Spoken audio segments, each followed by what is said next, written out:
Début de d'Afrique. l'esclavage 1441. Et à cette époque, l'Afrique comptait moins de 100 millions d'habitants. Aujourd'hui, nous allons faire une analyse globale. Je ne dénonce pas encore. Si tu veux écouter, reste jusqu'à la fin. Prenons même au niveau de la colonisation. Vous allez comprendre beaucoup de choses. La colonisation a eu lieu en 1870 et 1914. Les pays européens ont commencé l'exploitation et la domination du monde dès le 15e et le 16e siècle. Quand j'ai commencé avec les vidéos d'éveil de conscience et de défense des Africains, je recevais des commentaires du genre « Comment est-ce que les Européens ont pu soumettre des milliards d'Africains ?» Vous allez écouter. Entre 1870 et 1914, qui sont les dates de la colonisation en Afrique, les Africains comptaient environ 100 millions d'habitants. La population européenne comptait environ 400 millions d'habitants, les 50 pays d'Europe. Entre 1870 et 1914. C'est-à-dire qu'on a là d'un côté l'Afrique qui a 55 pays, qui compte environ 100 millions d'habitants. Et de l'autre côté, nous avons les pays européens, environ 50, qui comptent 400 millions d'habitants. Cependant, les pays ayant colonisé l'Afrique sont juste 7. La France, le Royaume-Uni, l'Allemagne, le Portugal, l'Italie, la Belgique et l'Espagne. Et ces 7 pays étaient très peuplés. Comment les Africains étaient soumis pendant la colonisation? Aujourd'hui, tu vas savoir ça. 1877, l'exploitation de la Guinée par les Français. Ils ont débuté cette colonisation en Guinée. Pourquoi ils ne se sont pas divisés en nombre exact, comme ils étaient 38 millions d'habitants, pour aller attaquer tous les pays d'Afrique? Mais ils ont commencé en Guinée, parce qu'ils avaient préparé une stratégie. Maintenant, parlons des moyens de communication en Afrique pendant l'époque coloniale. Pour passer une information d'un pays à un autre à cette époque, c'est-à-dire 1870, ce n'était pas facile. On écrivait le courrier.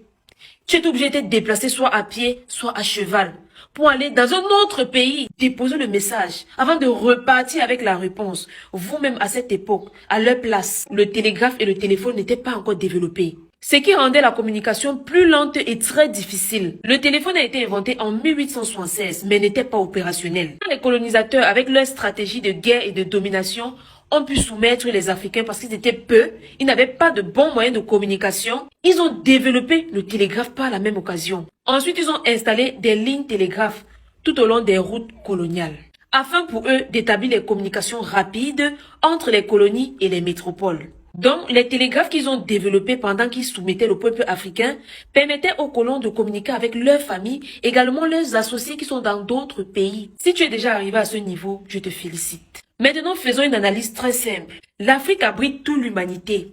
C'est-à-dire tous les autres habitants peuvent entrer dans l'Afrique et il y a même toujours de l'espace. Et en 1870, il comptait 100 millions d'habitants. Diviser 100 millions d'habitants par 55 pays, ils seront quelle quantité dans chaque pays? L'Afrique, peuple de lumière, peuple de rois et de reines, peuple d'accueil, peuple de générosité, peuple mélanisé. Ils ont accueilli des gens sans savoir que ces personnes avaient préparé une stratégie pour les faire du mal. Déjà, la représentation de l'Afrique a été faite par Gérald Mercator, c'est-à-dire la première forme de l'Afrique qu'on voit de cette manière.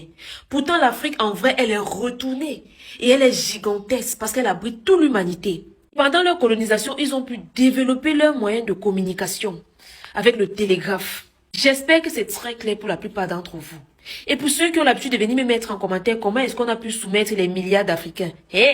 Écoute maintenant. De 1870 à 1900, les Africains comptent environ 100 millions d'habitants. De 1900 à 1960, les Africains comptent environ 275 millions d'habitants.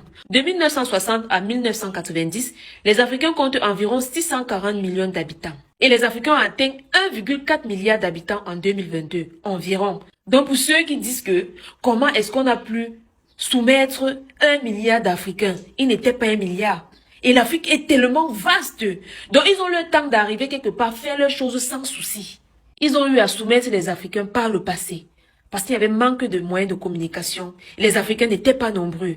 Maintenant, nous sommes à l'ère du vaisseau. L'avenue d'Internet a changé toute la donne. C'était avant qu'on manquait les moyens de communication. Désormais, nous utilisons Internet pour instruire notre peuple.